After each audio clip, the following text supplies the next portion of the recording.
Ada orang tua yang lupa tentang kekerasan yang mereka lakukan pada anak mereka. Pertanyaannya, kok bisa mereka lupa? Saya pernah buat video singkatnya di Instagram, di Reels, dan di TikTok. Videonya yang ini. Tapi di video YouTube kali ini, saya akan bahas lebih panjang dan lebih lengkap kenapa seseorang bisa lupa dengan kekerasan yang mereka lakukan.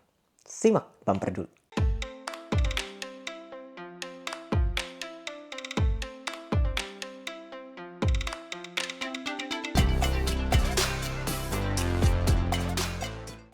Halo teman-teman, perkenalkan nama saya Jimmy Ardian. Saya seorang psikiater dan juga traumaterapis dari Wellspring Indonesia, juga berpraktek di Siloam Hospital Bogor. Di video ini dan di channel ini saya banyak cerita soal kesehatan jiwa dan juga banyak bicara soal pemulihan trauma. Jadi buat teman-teman yang belum subscribe, jangan lupa subscribe dulu. Dan di video kali ini kita mau cerita tentang kenapa seseorang, orang tua dalam kasus ini, yang melakukan kekerasan pada anaknya bisa lupa sama kejadian yang mereka lakukan. Teman-teman pernah ngalamin nggak kayak gitu? Orang tuamu melakukan kekerasan, entah mukul, teriak, bentak, atau bahkan yang lebih ekstrim lagi, tapi mereka lupa, seperti memorinya hilang.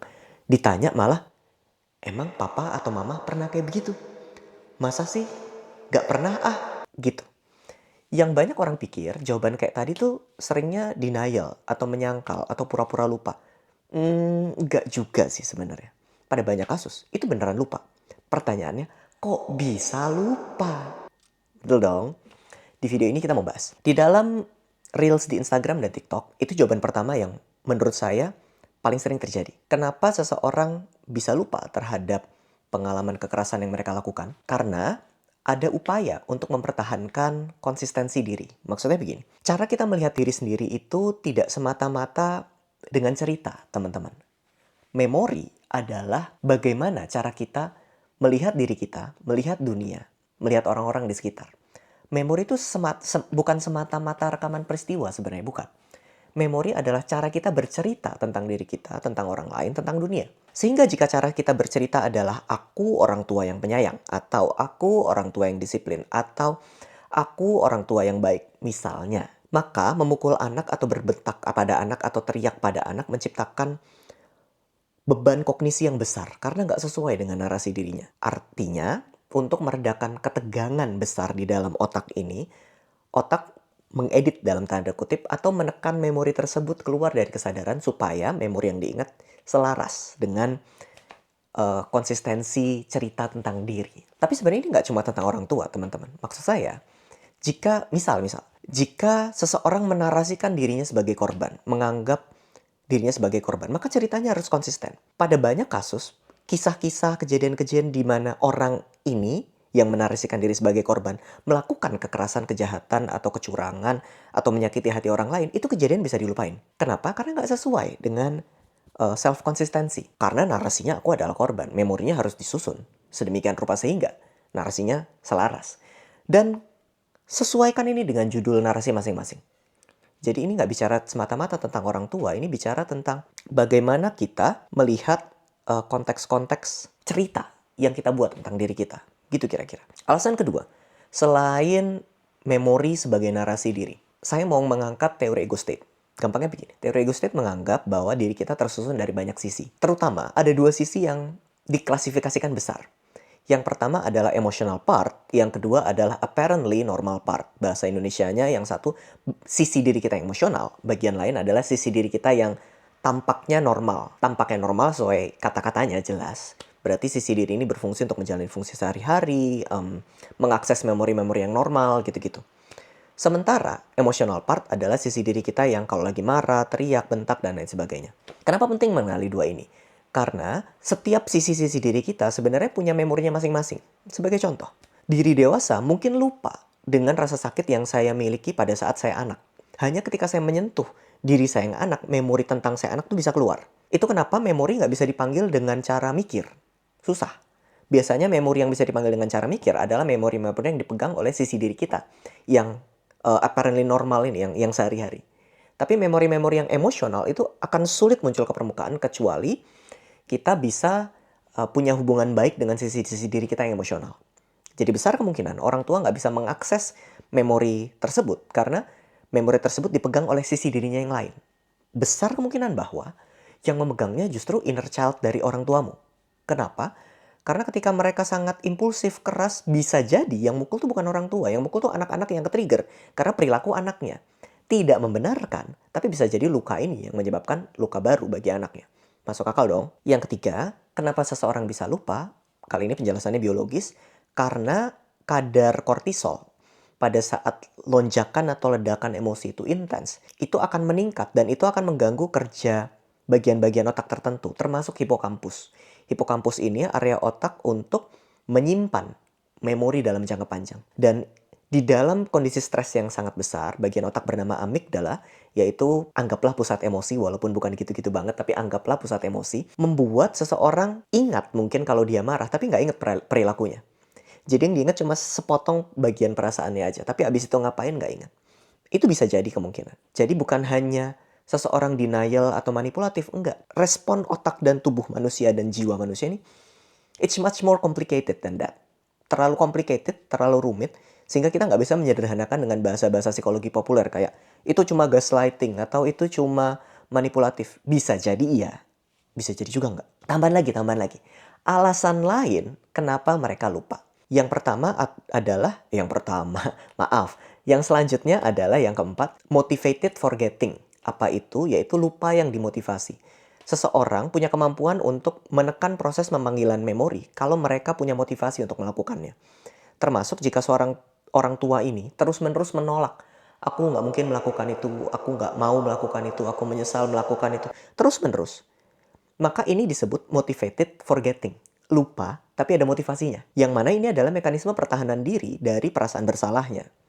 Sehingga kalau kali ini dia tanpa sengaja membuat dirinya lupa, tapi awalnya sengaja, pengennya lupa. Kejadian beneran lupa. Yang mirip dengan ini adalah bagian yang tidak disadari, yaitu represi. Kalau motivated forgetting adalah saya lupa, tapi saya sengaja pengen lupa. Kalau represi adalah, ya kita nggak sadar aja. Tiba-tiba dihilangkan dari kesadaran, karena muatan emosional di dalam kejadian itu terlalu menyakitkan bagi saya sehingga dihilangkan. Namanya represi. Tapi nggak hilang. Ada.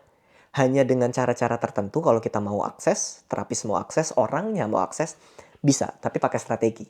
Nggak bisa cuma sekedar mengingat-ingat gitu tuh nggak bisa. Dan dua hal terakhir yang menurut saya sangat menarik, kenapa orang tua bisa lupa adalah yang kelima, normalisasi dan desensitisasi. Apa itu maksudnya? Jika sebuah perilaku dianggap normal, misal naruh kunci, kita lebih gampang lupa loh. Atau perilaku yang diulang-ulang. Misalnya di kebudayaan tertentu manggil orang kan sambil teriak.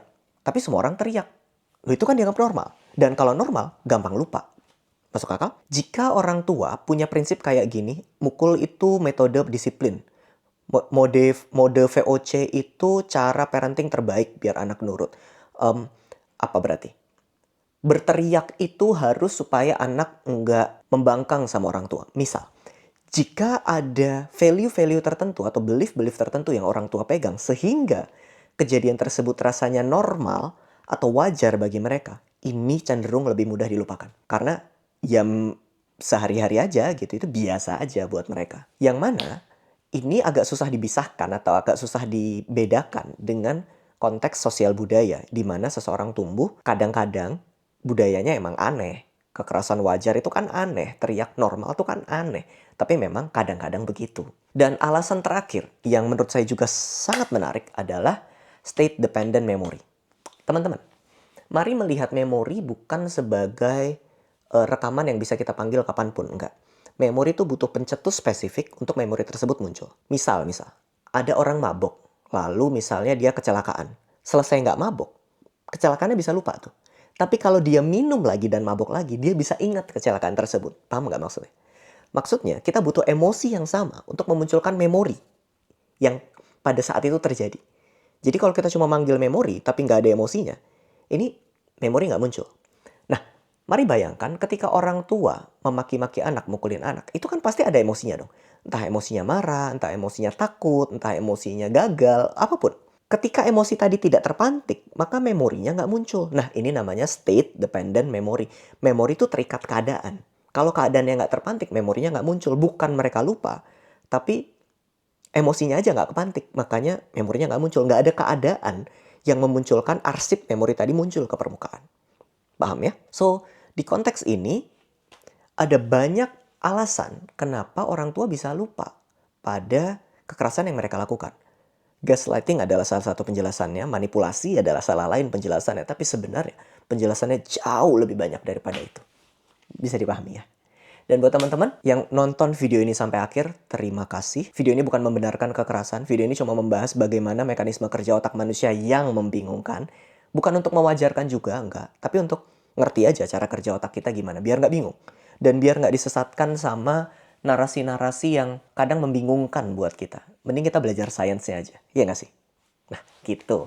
Buat teman-teman yang mau belajar bagaimana pulih dari trauma, siapa tahu pusing gitu kan, gimana membawa memori yang menyakitkan dari orang tua, boleh klik keranjang untuk beli buku pulih dari trauma atau join membership di channel YouTube ini, karena di channel YouTube ini ada membership yang tayang seminggu sekali untuk ngebahas bagaimana seseorang belajar pulih dari trauma dan juga panduan-panduan praktis pembelajaran-pembelajaran yang saya sedang ke-trigger di minggu tersebut, biasanya saya sharing di video untuk membantu kita semua pulih dari trauma.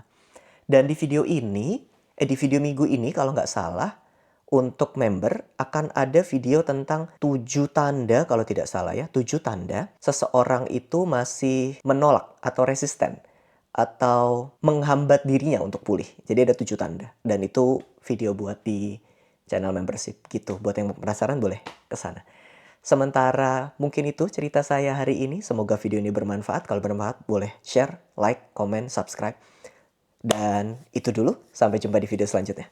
Bye-bye.